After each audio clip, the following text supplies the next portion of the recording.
ورحمۃ اللہ وبرکاتہ۔ معزز حاضرین اکرام، بزرگان قوم اور ملت، میری عزت اور ماں اور بہنوں، غیور نوجوان ساتھیوں، شہ نشین پر تشریف فرما سابقہ رکن پارلیمان وہ انچارج دلی و مہاراشٹرا کے صدر مجلس اتحاد المسلمین محترم جناب امتیاز جلیل صاحب، جناب حاجی کلان صاحب، جناب شاداب صاحب، ہماری بہن محترمہ شمع انجم صاحبہ، سلیم سیفی صاحب، حاجی بندوخا صاحب، شعیب جامعی صاحب جو ہمارے دلی پردیش کے MIM پارٹی کے صدر ہیں، حاجی مہر الدین صاحب، فخر الدین انصاری صاحب، اکرام صاحب، آصف صاحب، منظر شعیب صاحب، ڈاکٹر ارشاد صاحب، اصغر انصاری صاحب، عمران خان صاحب، محترمہ سبا نبی صاحبہ، عزیز دوستوں اور بزرگوں، میں آپ کے درمیان میں اس لیے آیا ہوں آپ سے گزارش کرنے کے لیے کہ مصطفیٰ آباد وِدھان سبھا کے لیے مجلس اتحاد المسلمین نے جناب طاہر حسین صاحب کو اپنا امیدوار نامزد کیا ہے۔ میری آپ تمام سے گزارش ہے کہ اس آنے والے اسمبلی کے الیکشن میں آپ تمام لوگ متحدہ طور پر اپنے ایک ووٹ کا استعمال کریں اور دلی کی اس وِدھان سبھا میں آپ اپنے اتحاد کی طاقت کی بنیاد پر اپنی آواز کو بھجائیں۔ میرے عزیز دوستوں اور بزرگوں، میں زیادہ دیر آپ کے درمیان میں نہیں ٹھہروں گا، چند اہم باتیں آپ سے کر یہاں سے چلے جاؤں گا۔ آج سے 3 یا 4 دن پہلے ہم نے پارلیمنٹ میں ہمارے ملک کے آئین کے 75 سال کے مکمل ہونے پر پارلیمنٹ میں ایک جشن منایا گیا، خوشی منائی گئی، اس پر بحث بھی ہوئی۔ میں آپ کو بتانا ضروری سمجھتا ہوں کہ جب ہمارے وطن عزیز کا آئین سمویدھان بن رہا تھا، اس کانسٹیٹیوئنٹ اسمبلی میں جب سمویدھان بن رہا تھا تو مولانا ابوالکلام آزاد نے اس بات کا مطالبہ کیا کہ بھارت کی سب سے بڑی اقلیت مسلمانوں کو ریزرویشن ملنا چاہیے، اور مولانا نے ان ریزرویشن کی بات کی تھی جو پارٹیشن سے پہلے مسلمانوں کو دیا گیا تھا۔ اور جب مولانا نے اس بات کا مطالبہ کیا تو سردار پٹیل نے اس وقت مسلم لیگ کے باغی ریبل لوگ تھے، جس میں عابد حسین اور ایک محترمہ تھی، ان کو سردار پٹیل نے اشارہ کر کے کہا کہ تم ان کا جواب دو، اور ان دونوں نے اٹھ کر مولانا آزاد سے کہا کہ آپ بھارت کے مسلمانوں کو آئسولیٹ کرنا چاہتے ہیں، الگ تھلگ کرنا چاہتے ہیں، ان کو مین سٹریم میں آنا چاہیے۔ مولانا آزاد نے اس وقت ایک تاریخی جملہ کہا تھا کہ یہ بھارت کی جہاں پر سمویدھان بنایا جا رہا ہے، یہ میرے لیے ایک نیا قید خانہ بن گیا۔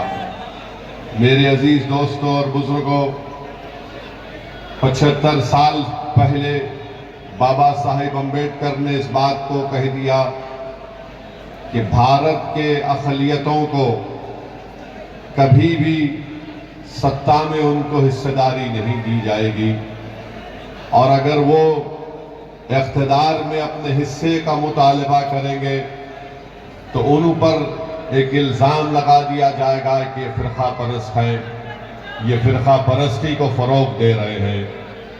اور بابا صاحب امبیڈکر نے یہ کہا کہ اسی کو میں دیکھتے ہوئے میں نے شیڈول کاسٹ کے لیے سمویدھان میں ان کے حقوق کی حفاظت کے لیے میں نے اس کو سمویدھان میں لکھایا۔ بتائیے 75 سال میں کیا بدلا؟ لوگ آج اسد الدین اویسی پر الزام تو لگاتے ہیں بھڑکاؤ بھاشن کا، مگر جو بات مولانا آزاد نے کہی تھی، آج 75 سال کے بعد بھی ہم اس بات کا مطالبہ کر رہے ہیں کہ ہم کو ریزرویشن ملے، مذہب کی بنیاد پر نہیں، سماجی، اقتصادی اور تعلیمی پسماندگی کی بنیاد پر ملے۔ جب ہم اس بات کا مطالبہ کرتے ہیں کہ ہم کو حصہ داری دیا جائے تو الزام ہم پر یہ لگایا جاتا ہے کہ تم فرقہ پرستی کو فروغ دینا چاہتے ہو۔ الزام اس وقت بھی لگا تھا 75 سال پہلے، آج بھی لگ رہا ہے۔ میرے عزیز دوستوں، بزرگوں، نوجوانوں، میری اس بات کو آپ ذہن نشین کر لیجئے کہ جب مجلس اس بات کا مطالبہ کرتی ہے کہ مسلم اقلیت کی بھی ایک لیڈرشپ ہونی چاہیے، مسلم اقلیت کو بھی ان کا حصہ ملنا چاہیے اقتدار میں، تو آج جو لوگ مجلس کو گالی دیتے ہیں اور الزام لگاتے ہیں، مجھے ان کے الزام کی فکر نہیں ہے، کیونکہ یہی لوگ تھے جو 75 سال پہلے بھی مولانا آزاد پر الزام لگائے۔ بلکہ امبیڈکر نے یہ کہہ دیا تھا کہ جب اس ملک کی اقلیت اپنے حصہ داری کی بات کرے گی تو اس ملک کی اکثریت یہ کہے گی کہ یہ فرقہ پرستی کی اور نیشنلزم کی بات کر دیتی ہے۔ میرے عزیز دوستوں اور بزرگوں، آج پھر آپ کے پاس ایک وقت آیا ہے، آپ یہاں سے مجلس کے امیدوار کو کامیاب کریے۔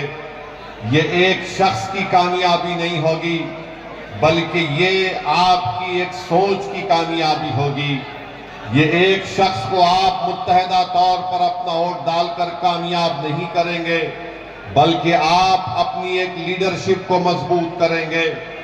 بھارت میں سب سماج کی لیڈرشپ بن سکتی ہے، مگر اگر کسی ایک سماج کی سیاسی لیڈرشپ اگر کوئی برداشت نہیں کرتا تو وہ مسلمانوں کی سیاسی لیڈرشپ کو کوئی برداشت نہیں کر سکتا۔ منشا اور مقصد ایک ہی ہے کہ ہم غلامی کرتے رہیں، ہم بھیک مانگتے رہیں، ہم اقتدار میں حصہ کا مطالبہ نہ کریں، بلکہ آج ہم کو یہ کہا جاتا ہے کہ اگر تم زندہ ہو تو ہماری وجہ سے ہو۔ مگر بتائیے میرے عزیز دوستوں اور بزرگوں، ہم کب تک گھٹ گھٹ کر، ہم کب تک ڈر ڈر کر زندگی گزاریں گے؟ جمہوریت ہے، بھارت کے آئین کے مطابق، سمویدھان کے مطابق ہم سب تمام برابر ہیں، ہم انسان ہیں، اور جس طرح ہر کسی کو اپنے سماج کی لیڈرشپ بنانے کا حاصل ہے، اسی طرح بھارت کے مسلمانوں کو بھی اپنی لیڈرشپ بنانے کا اختیار حاصل ہے۔ لوگ بار بار کہتی ہیں کہ مجلس جس چیز کی بات کرتی ہے اس سے بی جے پی کو فائدہ ہوگا۔ میں ان لوگوں سے پوچھنا چاہ رہا ہوں، بتاؤ ہم کیا دنیا میں اس لیے پیدا ہوئے کہ تم کو جتائیں، تم کو کامیاب کریں، اور ہم ووٹ تم کو ڈالیں اور تم بی جے پی کو روک نہیں پاتے ہو؟ بی جے پی اقتدار پر دوبارہ آ جاتی ہے۔ یاد رکھیے، بھارت کے مسلمانوں کو اس بات کا فیصلہ کرنا ہے کہ آپ کب تک نام نہاد سیکولر پارٹیوں کے جھولی میں اپنا ووٹ ڈالیں گے۔ بی جے پی کو جو روک نہیں پاتے، میں نے اس وقت بھی پارلیمنٹ میں اٹھ کر کہا تھا جب 2024 کے چناؤ کا رزلٹ آیا تھا، میں نے کہا تھا کہ محبت کی کامیابی نہیں ہے۔ جس طرح تیسرے مرتبہ نریندر مودی بھارت کے وزیر اعظم بنے، یہ محبت کی کامیابی نہیں ہے، یہ نفرت کی کامیابی ہے، اور اسی کی بنیاد پر تیسری مرتبہ بی جے پی 240 سیٹ لے کر آئی۔ مگر سب نے کہا کہ نہیں، بی جے پی کے سیٹ کی تعداد میں کمی پیدا ہوئی ہے۔ ارے بتاؤ ہریانہ کیسے جیت گئی بی جے پی؟ بتاؤ مہاراشٹر کیسے جیت گئی بی جے پی؟ ہم پکارتے رہے، ہم اپنے حلق کو سوکھا کر لیے، چیخ مار مار کر کہتے رہے دیکھو یہ ہمارا کام نہیں ہے، ہم بی جے پی کو روکنا ضروری ہے، مگر یہ پوری ذمہ داری ہم پر کیوں عائد کرتے ہیں؟ ارے ایک ہی سماج ہے جو بی جے پی کے خلاف ووٹ دے رہا ہے، اس کا نام مسلمان ہے۔ باقی کے سب سماج ہیں، ان کی اکثریت، ان کی میجارٹی بی جے پی کو ووٹ ڈال رہی ہے، مگر ہمارے گلے میں سانپ ڈال دیا گیا کہ نہیں تم بی جے پی کو روکو۔ ارے بتاؤ تم نے ہریانہ میں کیوں نہیں روکے بی جے پی کو؟ بتاؤ دلی میں ایک بھی کیوں نہیں جیتا تمہارا؟ تم نے تو مسلمان کو ٹکٹ دینا تو دور کی بات، تم بی جے پی کو نہیں روک پائے۔